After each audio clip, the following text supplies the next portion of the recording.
I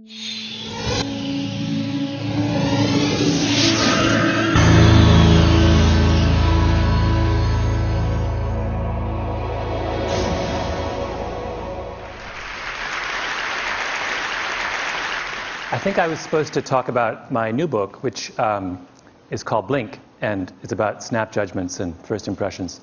And it comes out in January, and I hope you all buy it in triplicate. But I was thinking about this, and I realized that that although my new book makes me happy, and I think will make my mother happy, it's not really about happiness. So I decided instead I would talk about someone who I think has done as much to make Americans happy as perhaps anyone over the last 20 years. A man who is a great personal hero of mine, someone by the name of Howard Moskowitz, who is most famous for reinventing spaghetti sauce.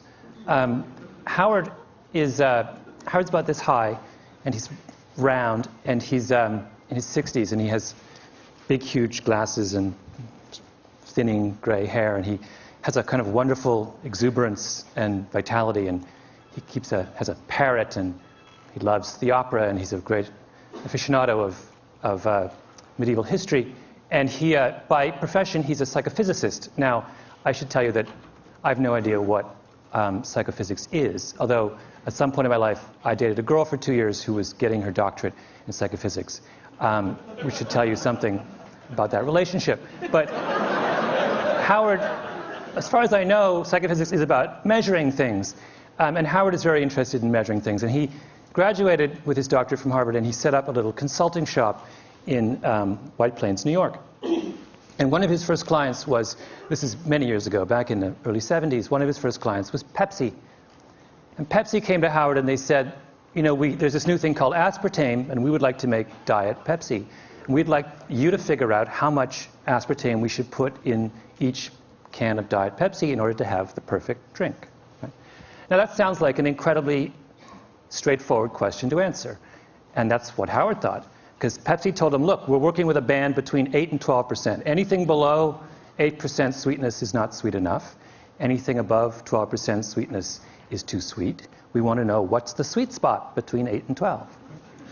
Now, if I gave you this problem to do, you would all say, it's very simple. What we do is you make up a big experimental batch of Pepsi at every degree of sweetness, 8%, 8.1, 8.2, 8.3, all the way up to 12. And we try this out with thousands of people, and we plot the results on a curve, and we take the most popular concentration, right? Really simple. Howard does the experiment, and he gets the data back, and he plots it on a curve, and all of a sudden he realizes it's not a nice bell curve. In fact, the data doesn't make any sense. It's a mess. It's all over the place, right? Now, most people in that business, in the world of testing food and such, are not dismayed when the data comes back a mess. They think, well, you know, figuring out what people think about cola is not that easy. You know, maybe we made an error somewhere along the way. You know, let's just make an educated guess, and they simply point and they go for 10%, right in the middle. Howard is not so easily placated. Howard is a man of a certain degree of intellectual standards, and this was not good enough for him. And this question bedeviled him for years. And he would think it through and say, what was wrong? Why could we not make sense of this experiment with Diet Pepsi? And one day he was sitting in a diner in White Plains about to go, trying to dream up some work for Nescafe. And suddenly, like a bolt of lightning, the answer came to him. And that is that when they analyzed the Diet Pepsi data, they were asking the wrong question. They were looking for the perfect Pepsi, and they should have been looking for the perfect Pepsis. Trust me, this was an enormous revelation. This was one of the most brilliant breakthroughs in all of food science. And Howard immediately went on the road, and he would go to conferences around the country, and he would stand up and he would say, you have been looking for the perfect Pepsi. You're wrong. You should be looking for the perfect Pepsis. And people would look at him with a blank look, and they would say, what are you talking about? It's craziness. And they would say, you know, move, next. He tried to get business, nobody would hire him. He was obsessed, though, and he talked about it and talked about it and talked about it. Howard loves the Yiddish expression, to a worm in horseradish, the world is horseradish. This was his horseradish. He was obsessed with it. And finally, he had a breakthrough. Vlasic pickles came to him. And they said, Mr. Moskowitz, Dr. Moskowitz, we want to make the perfect pickle. And he said, there is no perfect pickle. There are only perfect pickles. And he came back to them and he said, you don't just need to improve your regular. You need to create zesty. And that's where we got zesty pickles. Then the next person came to him, and that was Campbell's Soup. And this was even more important. In fact, Campbell's Soup is where Howard made his reputation. Campbell's made Prego. And Prego in the early 80s was struggling next to ragu, which was the dominant spaghetti sauce of the 70s and 80s. Now, in the industry, I don't know whether you care about this or how much time I have to go into this, but it was, technically speaking, this is an aside, Prego is a better tomato sauce than ragu. The quality of the tomato paste is much better. The spice mix is far superior. It adheres to the pasta in a much more pleasing way. In fact, they would do the famous bowl test back in the 70s with ragu and Prego. You'd have a plate of spaghetti and you would pour it on, right? And the ragu would all go to the bottom and the Prego would sit on top. That's called adherence. And anyway, despite the fact that they were far superior in adherence and the quality of their tomato paste, Prego was struggling. So they came to Howard and they said, fix us. And Howard looked at their product line and he said, what you have is a dead tomatoes society. So he said, this is what I want to do. And he got together with the Campbell's Soup Kitchen and he made 45 varieties of spaghetti sauce. And he varied them according to every conceivable way that you can vary tomato sauce. By sweetness, by level of garlic, by tartness, by sourness, by tomatoiness, by visible solids, my favorite term in the spaghetti sauce business. Every conceivable way you can vary spaghetti sauce, he varied spaghetti sauce. And then he took this whole raft of 45 spaghetti sauces and he went on the road. He went to New York, he went to Chicago, he went to Jacksonville, he went to Los Angeles. And he brought in people by the truckload into big halls. And he sat them down for 2 hours and he gave them over the course of that 2 hours 10 bowls. 10 small bowls of pasta with a different spaghetti sauce on each one. And after they ate each bowl, they had to rate from 0 to 100 how good they thought the spaghetti sauce was. At the end of that process, after doing it for months and months, he had a mountain of data about how the American people feel about spaghetti sauce. And then he analyzed the data. Now, did he look for the most popular brand variety of spaghetti sauce? No. Howard doesn't believe that there is such a thing. Instead, he looked at the data and he said, let's see if we can group all these different data points into clusters. Let's see if they congregate around certain ideas. And sure enough, if you sit down and you analyze all this data on spaghetti sauce, you realize that all Americans fall into one of three groups. There are people who like their spaghetti sauce plain. There are people who like their spaghetti sauce spicy. And there are people who like it extra chunky. And of those three facts, the third one was the most significant. Because at the time, in the early 1980s, if you went to a supermarket, you would not find extra chunky spaghetti sauce. And Prego turned to Howard and they said, are you telling me that 1/3 of Americans crave extra chunky spaghetti sauce and yet no one is servicing their needs? And he said yes. And Prego then went back and completely reformulated their spaghetti sauce and came out with a line of extra chunky that immediately and completely took over the spaghetti sauce business in this country. And over the next 10 years, they made $600 million off their line of extra chunky sauces. And everyone else in the industry looked at what Howard had done and they said, oh my God, we've been thinking all wrong. And that's when you started to get 7 different kinds of vinegar and 14 different kinds of mustard and 71 different kinds of olive oil. And then eventually even ragu hired Howard. And Howard did the exact same thing for ragu that he did for Prego. And today, if you go to the supermarket, a really good one, and you look at how many ragus there are, do you know how many they are? 36. In 6 varieties. Cheese, light, robusto, rich and hearty, old world traditional, extra chunky garden. That's Howard's doing. That is Howard's gift to the American people. Now, why is that important? It is, in fact, enormously important, and I'll explain to you why. Because what Howard did is he fundamentally changed the way the food industry thinks about making you happy. Assumption number 1 in the food industry used to be that the way to find out what people want to eat, what will make people happy, is to ask them. And for years and years and years and years, Ragu and Prego would have focus groups. And they would sit all you people down and they would say, what do you want in a spaghetti sauce? Tell us what you want in a spaghetti sauce. And for all those years, 20, 30 years, through all those focus group sessions, no one ever said they wanted extra chunky, even though at least a third of them, deep in their hearts, actually did. People don't know what they want, right? As Howard loves to say, the mind knows not what the tongue wants. It's a mystery. And a critically important step in understanding our own desires and tastes is to realize that we cannot always explain what we want deep down. If I asked all of you, for example, in this room, what you want in a coffee, you know what you'd say? Every one of you would say, I want a dark, rich, hearty roast. So people always say when you ask them what they want in a coffee, what do you like? Dark, rich, hearty roast. What percentage of you actually like a dark, rich, hearty roast?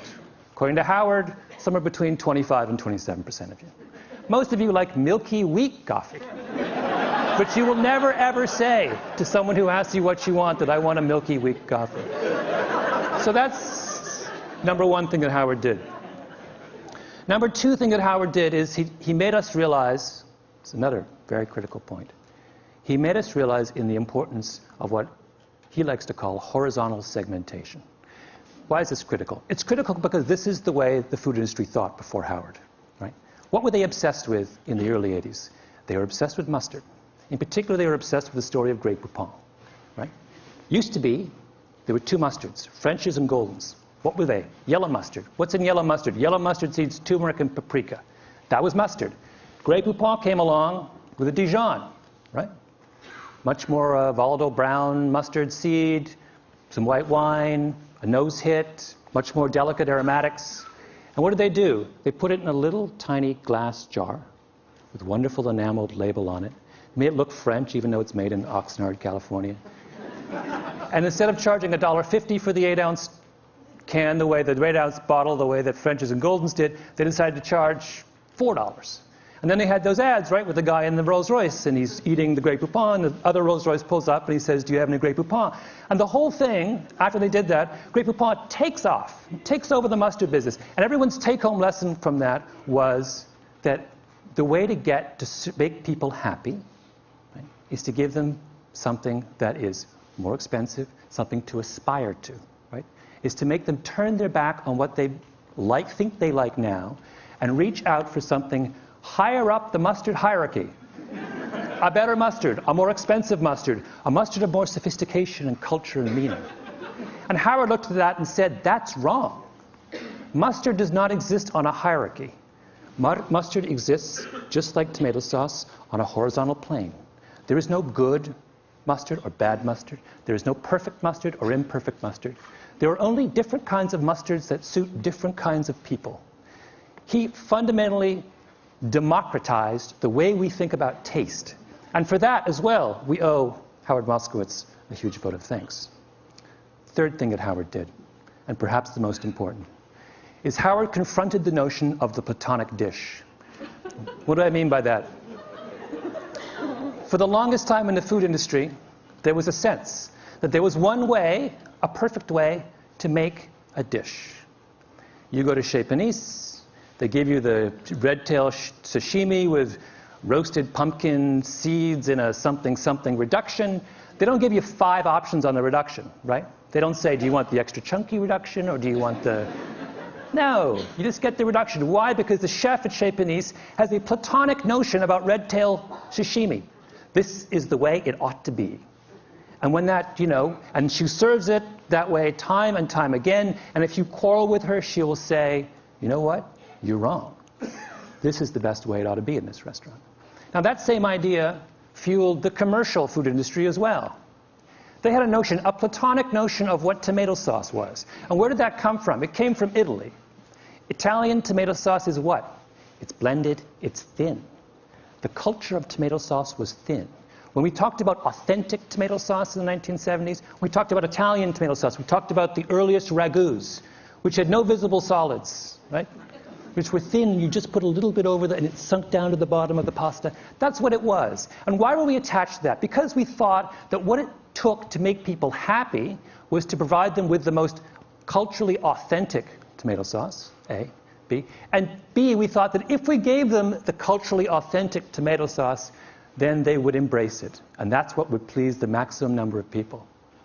And the reason we thought that, in other words, people in the cooking world were looking for cooking universals. They were looking for one way to treat all of us. And there's good reason for them to be obsessed with the idea of universals, because all of science, through the 19th century and much of the 20th, was obsessed with universals. Psychologists, medical scientists, economists were all interested in finding out the rules that govern the way all of us behave. But that changed, right? What is the great revolution in science of the last 10, 15 years? It is the movement from the search for universals to the understanding of variability. Now in medical science, we don't want to know just how cancer works. We want to know how your cancer is different from my cancer. I guess my cancer is different from your cancer. We're interested in genetics has opened the door to the study of human variability. What Howard Moskowitz was doing was saying this same revolution needs to happen in the world of tomato sauce. And for that, we owe him a great vote of thanks. I'll give you one last illustration of variability. And that is, Howard not only believed that, but he took it a second step, which was to say that when we pursue universal principles in food, we aren't just making an error, we are actually doing ourselves a massive disservice. And the example he used was coffee. And coffee is something he did a lot of work with Nescafé. If I were to ask all of you to try and come up with a brand of coffee, a type of coffee, a brew, that made all of you happy, and then I ask you to rate that coffee, the average score in this room for coffee would be about 60 on a scale of 0 to 100. If, however, you allowed me to break you into coffee clusters, maybe 3 or 4 coffee clusters, and I could make coffee just for for each of those individual clusters, your scores would go from 60 to 75 or 78. The difference between coffee at 60 and coffee at 78 is a difference between coffee that makes you wince and coffee that makes you deliriously happy. That is the final, and I think most beautiful lesson of Howard Moskowitz, that in embracing the diversity of human beings, we will find a sure way to true happiness. Thank you.